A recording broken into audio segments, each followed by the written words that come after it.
Você conhece uma pessoa que tem bastante instabilidade nas relações, no jeito de falar, ela parece aquela pessoa que você não sabe o que esperar, 8 ou 80, em que tem um perfil muito impulsivo, muito agressivo, com dificuldade de se relacionar? Essa pessoa pode estar dentro do que chamamos de transtorno de personalidade borderline. Muitos de vocês já conhecem esse transtorno psiquiátrico, cada vez mais famoso. Acredita-se que 6% da população, de 2 a 6% da população tem esse transtorno psiquiátrico. Nos consultórios médicos, de psiquiatria de modo geral, de saúde mental, até 10% dos pacientes têm esse diagnóstico.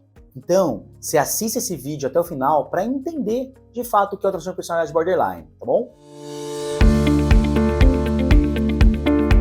O transtorno de personalidade borderline, que eu vou chamar aqui no vídeo de borderline para ficar mais fácil, é uma pessoa que já no começo da adolescência, por volta dos 14, 15 anos, já apresenta alguns sinais, até antes até, viu? Mas apresenta alguns sinais de instabilidade nas relações. Tem dificuldade nas relações amorosas, dificuldade nas relações humanas, pessoa que é muito instável, imprevisível, mas que de modo geral o diagnóstico ele só é feito a partir dos 18 anos, salvo exceção e gravidade do quadro. Mas o que é primordial nesse quadro é que essa pessoa tem uma instabilidade constante, permanente e crônica dessas relações, do seu jeito de ser, ela tem uma distorção de si própria, do ambiente também. Então, entre as principais características do borderline é uma distorção de autoimagem. A pessoa, ela tende a se enxergar de um jeito muito deturpado e muito negativo de modo geral. Por conta disso, além dessa distorção, ela acaba que nos relacionamentos amorosos, por exemplo, ela tem muita carência afetiva. Não só, aliás, relações amorosas, até familiares, muitas vezes, ela tem muita carência, uma sensação crônica de abandono. Então, quando termina um relacionamento, por exemplo, essa pessoa se desorganiza de tal forma que ela acaba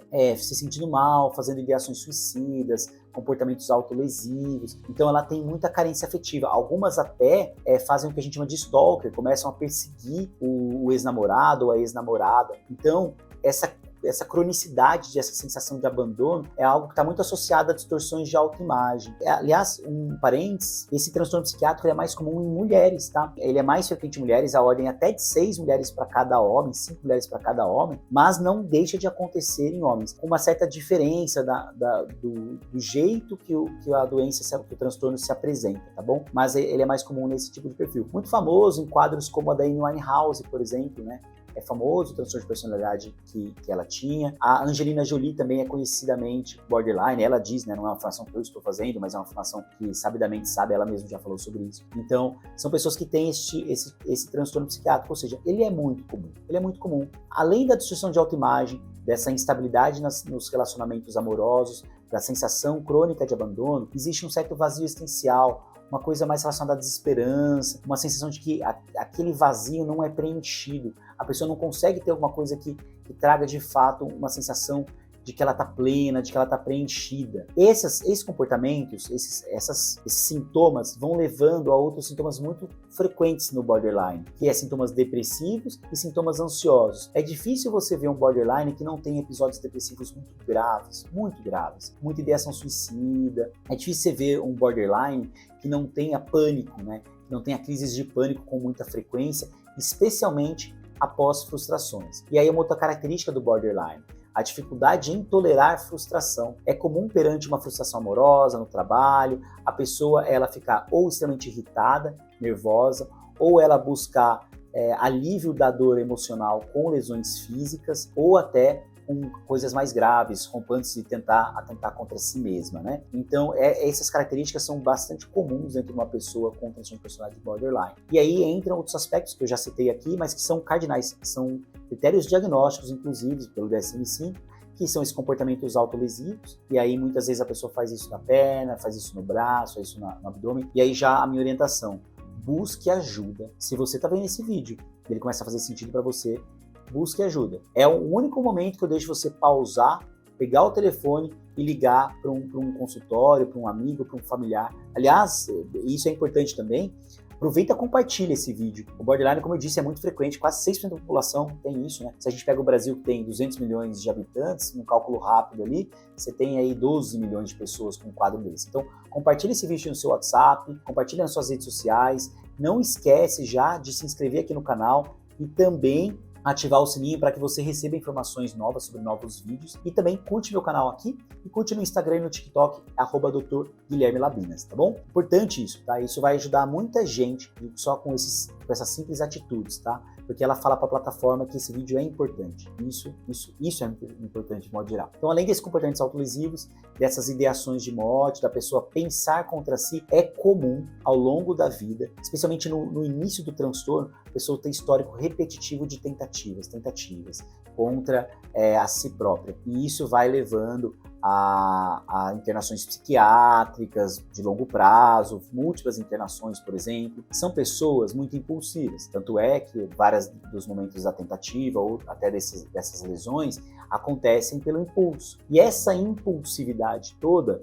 ela direciona nos relacionamentos. Então, as pessoas que às vezes brigam com muita facilidade, são muito instáveis, muito irritadas, que tendem a direcionar muita energia para uso de drogas, para uso de álcool, para sexualidade. Então imagina, a pessoa é impulsiva, ela distorce a autoimagem, ela tem uma menos-valia, ela acaba às vezes se colocando em relacionamentos abusivos, relacionamentos violentos, e isso é muito ruim para ela. Mas doutor, que quadro grave, né? O que leva a isso? Assim, quais são os fatores de risco que levam a esse tipo de situação? Tem muita associação com traumas. Normalmente, pais muito negligentes, uma história familiar bem desestruturada, de violência doméstica, ter pessoas na família com transtornos da personalidade. Então, se você tem um pai com transtorno de personalidade, uma mãe com transtorno de personalidade, você tem um fator de risco aumentado. Ter alguém na família com um transtorno mental grave, como um transtorno bipolar, por exemplo, ou um próprio transtorno de personalidade, como eu falei. Ter uso de drogas na família. Se você é uma pessoa que também fez uso de drogas previamente, também tem um fator de risco. Violência física, violência sexual também são fatores de risco importantes, tá? O que eu percebo dentro do borderline, que normalmente a estrutura precoce da vida dela já tem muito trauma, tem muitos eventos adversos acontecendo que vão fazendo com que a pessoa se torne uma pessoa muito instável ao longo da vida. Nossa, doutor, e esse quadro tem tratamento, tem cura? Sim, tem tratamento.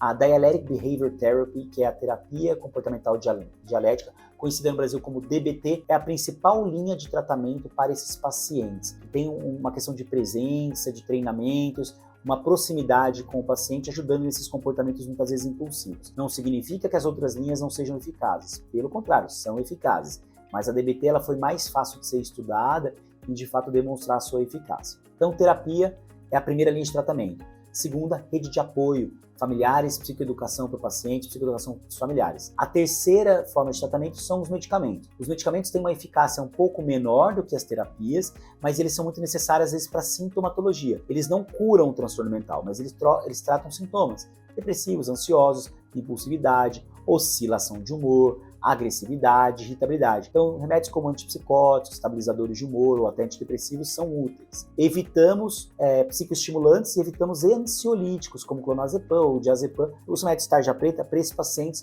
pelo risco potencial de abuso, mas claro, dependendo da situação, eles podem ser sim utilizados, tá? Falei dos fatores de risco, falei dos tratamentos, falei de como são os sinais e sintomas do diagnóstico. E se você sente esses sinais e sintomas, busque ajuda, tá? Busque ajuda, avisa seus familiares, amigos sobre esse transtorno mental, porque é um transtorno mental grave com consequências muitas vezes trágicas. Se você gostou do vídeo, curte aqui, compartilha, já se inscreve no meu canal e me segue lá no TikTok e no Instagram também. Então, pessoal, um grande abraço e até o próximo vídeo.